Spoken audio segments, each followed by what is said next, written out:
मकबूजा कश्मीर में कर्फ्यू और लॉकडाउन 234वें रोज में दाखिल। मकबूजा कश्मीर में काबिज भारतीय फौज के मसालिम जारी हैं, जबकि वादी में कर्फ्यू और लॉकडाउन 234वें रोज में दाखिल हो गया है।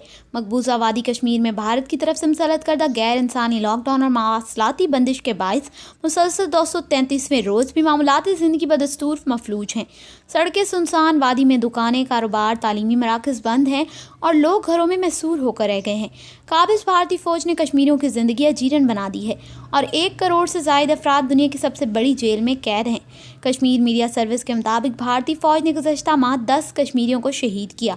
भारतीय काबीना ने कश्मीर में आबादी एक्ट समेत 37 कवानीन के नफाज की मंजूरी भी दे दी है। मोदी सरकार ने इलाकों के नाम भी तब्दील करना शुरू कर दिए। वादी में नाम नहाज सर्च ऑपरेशन और पकड़ धकड़ का सिलसिला भी जारी है।